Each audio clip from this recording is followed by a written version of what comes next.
I'm going to release the Kraken.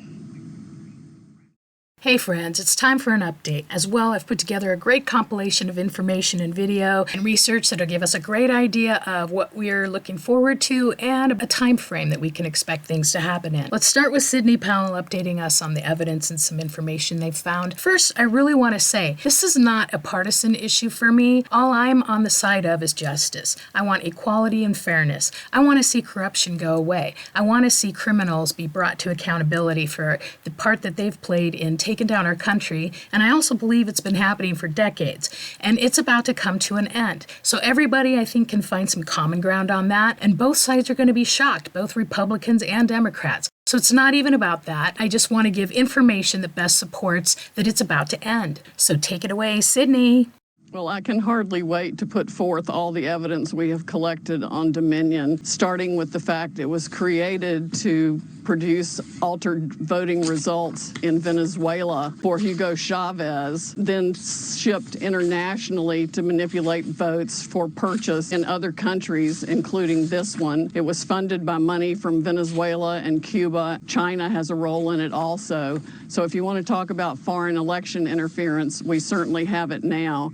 We have staggering statistical evidence. We have staggering testimony from witnesses, including one who was personally in briefings when all of this was discussed and planned, beginning with Hugo Chavez and how it was designed there. As soon as the state shut down on election night and stopped counting, those are the states where the most egregious problems occurred, and we're beginning to collect evidence on the financial interests of some of the governors and secretaries of state who actually bought into the Dominion systems, surprisingly enough. Hunter Biden-type graft to line their own pockets by getting a voting machine in that would either make sure their election was successful or they got money for their family from it. Well, for fraud this serious, I think even if the states are stupid enough to go ahead and certify the votes where we know the machines were operating and producing altered election results, if they're stupid enough to do that, then they will be set aside by the fraud also. I mean, we are talking about hundreds of thousands of votes. President Trump won this election in a landslide. It's going to be irrefutable. We've got statistical evidence that shows hundreds of thousands of votes being just put in and replicated. There needs to be a massive criminal investigation, and it's going to affect millions of voters and elections. Even Democratic senators and congresspeople for years have reported problems with this system to the FBI and to the government, and nobody's done a blooming thing about it. The people in the election security part of Department of Homeland Security need to be fired yesterday. Of course, Chris Wray needs to be fired too, because the only FBI interview of any witness was to intimidate him and try to get him to change his truthful testimony. They still have politics infecting the FBI instead of just following the law. This is essentially a new American revolution, and anybody who wants this country to remain free needs to step up right now. People need to come forward now and get on the right side of this issue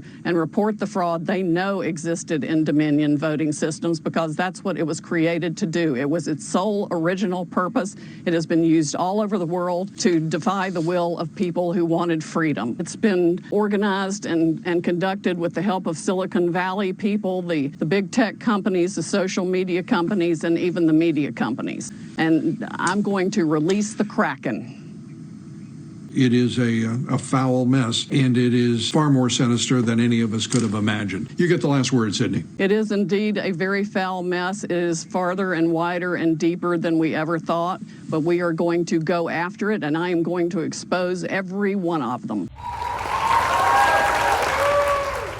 Let's recap what she said. There's foreign election interference. The Dominion program is involved. Governors bought into it. The FBI has known about it. The Department of Homeland Security wasn't doing their job. Big tech was involved, and that includes social media and mainstream media. She said the scope was wider and deeper than they thought. Let's go ahead and expand upon each. Starting with Dominion, it's basically a voting machine with software that has a backdoor.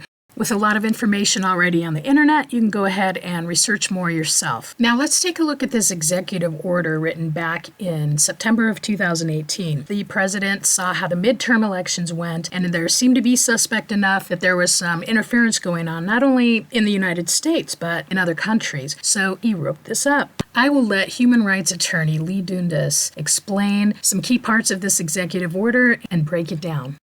In that order, he noted that people had the ability to interfere in or undermine public confidence in United States elections. This ability included the unauthorized accessing of election and campaign infrastructure, which was defined to include information and communications technology, as well as systems used by or on behalf of the federal government or a state or local government in managing the election process, which specifically includes voter registration databases, voting machines, voting tabulation equipment. Trump further noted that people had the ability to interfere with elections through distribution of propaganda and disinformation. The president went on to state that the, quote, proliferation of digital devices and internet-based communications has created significant vulnerabilities and magnified the scope and intensity of the threat of foreign interference, that such constituted an unusual and extraordinary threat to the national security of the United States, after which he unequivocally concluded, I hereby declare a national emergency to deal with this threat. How is this threat to be dealt with? Well, within 45 days after the, quote, conclusion of a United States election, an assessment will be conducted to determine whether a person or entity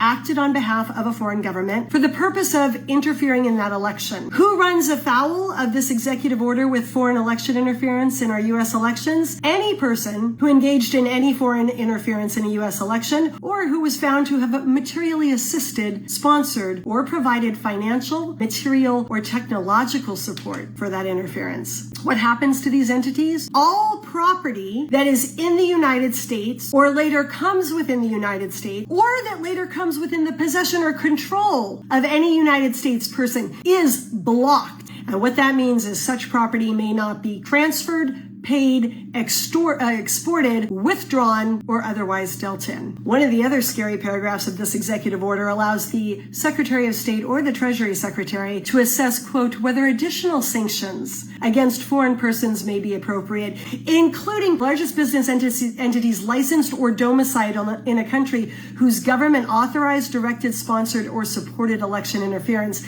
including at least one entity from each of the following sectors: financial services, defense, energy, technology, and transportation. Translation, it allows additional sanctions for the United States to go in and hit any foreign country's major sectors and the major businesses in those sectors that contributed to this foul play. So I want to break this order down. Trump declared this state of emergency in 2018. Moreover, this executive order is not child's play. Any lawyer who reads this order can tell you that.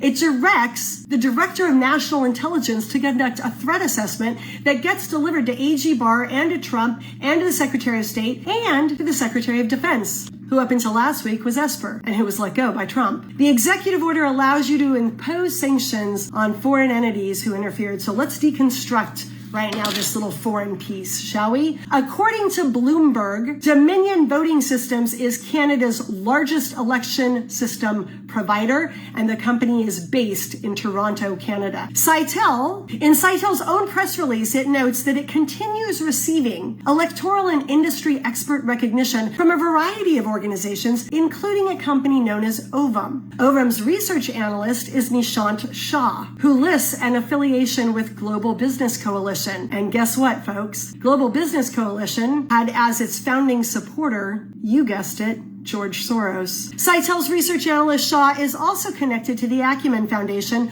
on which board George Soros' daughter sits. The last thing that I want to touch on before wrapping this little piece up is something President Trump noted in the first sentence of the executive order. He said that the elections could be altered by the distribution of propaganda and disinformation. And on that note, Trump's attorney Lynn Wood stated yesterday, let me give you some really good news about CBS, ABC, NBC, CNN, oh boy, CNN, Washington Post, New York Times, The Atlantic, you name it. And then he went on to talk about what would occur to those media outlets in relatively short order. I'm going to end it on the note that he ended it on. This is a, quote, new day in America. I want everybody to feel better about this because it is all going to end good. Justice will be served, and this country will return to being a country of truth.